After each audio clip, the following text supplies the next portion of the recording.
ज्या सातारा जिल्ह्याने महाराष्ट्राला पहिले मुख्यमंत्री दिले, ज्या साताऱ्याच्या मातीने देशाला क्रांतीचा विचार दिला, त्याच साताऱ्यात सध्या राजकीय कुरुक्षेत्र रंगले. विषय आहे सातारा जिल्हा परिषद सत्ता स्थापनेचा. महायुतीचे सरकार राज्यात एकत्र असले तरी साताऱ्याच्या सातपुड्याच्या डोंगरात मात्र वेगळीच राजकीय खिचडी शिजते. पालकमंत्री शंभूराज देसाई आणि राष्ट्रवादीचे नेते मकरंद पाटील यांनी एकत्र येत भाजपची कोंडी केली आहे का, असा प्रश्न विचारला जातोय. पण आजचा सर्वात मोठा प्रश्न हा आहे की साताऱ्याच्या जिल्हा परिषदेत भाजप सत्तेत येणार का, की पुन्हा एकदा शिवसेनेच्या देसाई आणि राष्ट्रवादीच्या पाटील जोडीसमोर भाजपला विरोधी बाकावर बसावे लागणार. या सविस्तर रिपोर्टमध्ये आपण पाहणार आहोत साताऱ्याच्या राजकारणातील प्रत्येक ट्विस्ट आणि टर्न. चला मग सुरुवात करूया आजच्या व्हिडिओला. साताऱ्याचे राजकारण हे नेहमीच ठरलेलं असतं असं म्हटलं जातं, पण यावेळी चित्र वेगळं आहे. नुकत्याच झालेल्या निवडणुकांचे निकाल पाहता महायुतीमधील तिन्ही पक्षांकडे म्हणजेच शिवसेना शिंदे गट, राष्ट्रवादी काँग्रेस अजित पवार गट आणि भाजप आपापली ताकद आहे. परंतु गेल्या काही दिवसांपासून साताऱ्यात अदृश्य आघाडी पाहायला मिळते. ती म्हणजे शिवसेना शिंदे गट आणि राष्ट्रवादी काँग्रेस अजित पवार गट यांची. पालकमंत्री शंभूराज देसाई आणि मकरंद पाटील हे दोघेही जय विजयच्या जोडीसारखे एकत्र फिरत आहेत.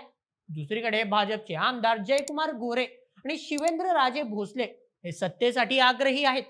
पण शंभूराज देसाईंच्या एका ताज्या विधानाने भाजपच्या गोटात खळबळ उडाली आहे. देसाई म्हणतात, भाजपकडून अजून कोणताही प्रस्ताव आलेला नाही आणि आमच्याकडे अध्यक्ष पदासाठी 2 महिला उमेदवार तयार आहेत. म्हणजे एक प्रकारे त्यांनी भाजपला वेटिंग लिस्टवर टाकले आहे.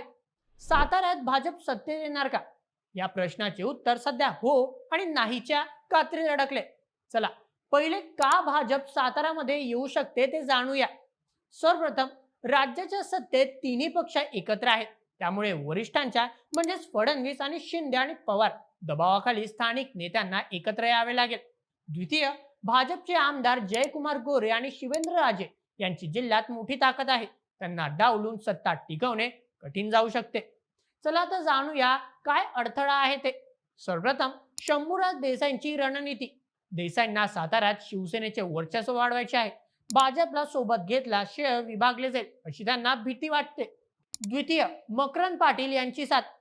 राष्ट्रवादीच्या अजित पवार गटालाही साताऱ्यात भाजपपेक्षा शिवसेनेसोबत राहणे सोपे वाटते. चला आता जाणूया, जर भाजप खरोखर सातारामध्ये सत्तेत आला तर काय होईल.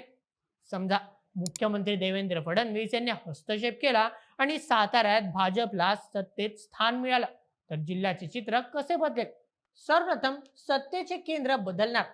सध्या साताऱ्याच्या सत्तेत केंद्र पाटण म्हणजे देसाई आणि वाई म्हणजेच मकरंद पाटील यांच्याकडे आहे.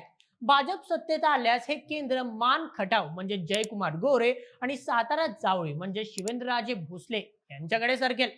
द्वितीय, निधीचे वाटप. भाजपच्या मंत्र्यांकडे मोठी खाती आहेत. भाजप सत्तेत आल्यास जिल्ह्याच्या केंद्राकडून आणि राज्याकडून मिळणारा विकास निधी थेट भाजपच्या बालेकिल्ल्यात वळवला जाऊ शकतो. तृतीय, स्थानिक संघर्ष. भाजप आणि शिवसेना यांच्या स्थानिक पातळीवर श्रेयवादाची लढाई सुरू होईल. विशेषतः पाटण आणि मान मतदारसंघात याचे मोठे पडसाद उमटतील. चौथं, 2029 ची पूर्वतयारी. जिल्हा परिषदेवर ताबा मिळवणे म्हणजे आगामी विधानसभा निवडणुकीची पायाभरणी करणे होय. भाजप सत्तेत आला तर पुढच्या वेळी ते शिवसेनेच्या जागांवर दावा ठोकू शकतात. शंभूराज देसाई यांनी जयकुमार गोरेंना टोला लगावला आहे. ते म्हणाले, निवडणुकीत जास्त बोलल्यामुळे ते दमले असतील. हा केवळ विनोद नाही, तर तो एक राजकीय इशारा आहे. साताऱ्यात मिठी मारण्याचे राजकारण सुरू झाले असले तरी मनामध्ये मात्र एकामेकांचे पाय खेचण्याची तयारी पूर्ण झाली आहे. भाजपला सत्तेपासून दूर ठेवण्यासाठी शिवसेना आणि राष्ट्रवादी फेविकॉल सारखी एकत्र आली आहेत. आता चेंडू भाजपच्या कोर्टात आहे. ते प्रस्ताव पाठवणार की दिल्लीतून प्रेशर आणणार. तर मंडळी, साताराच्या या राजकीय कुस्तीत सध्या तरी गिरे तो भी टांग ऊपर अशी अवस्था भाजपची झाली आहे. शंभूराज देसाईंनी अध्यक्ष पदावर दावा ठोकून भाजपची कोंडी केली आहे. पण राजकारणात काहीही अशक्य नसतं. आजचे शत्रू उद्याचे मित्र होऊ शकतात. भाजप साताऱ्याच्या सत्तेत सन्मानाने प्रवेश मिळणार की त्यांना केवळ सपोर्ट करण्यासाठी बाहेरून पाठिंबा घ्यावा लागणार. साताऱ्याच्या जिल्हा परिषदेवर भगवा फडकणार की कमळ फुलणार, हे पाहण्यासाठी आपल्याला आणखी काही दिवस वाट पाहावी लागेल. पण एक गोष्ट मात्र नक्की, साताराच्या या सत्तेच्या खेळात सर्वसामान्यांचा विकास बाजूला राहून नेत्यांच्या इगोची लढाई मात्र जोरात सुरू आहे. मित्रांनो, तुम्हाला काय वाटतं, साताऱ्यात कोणाची सत्ता येणार? तुमचे मत आम्हाला कमेंटमध्ये नक्की कळवा. आणि अशाच व्हिडिओसाठी सबस्क्राईब करा बोल एम एच या आपल्या युट्यूब चॅनलला. धन्यवाद.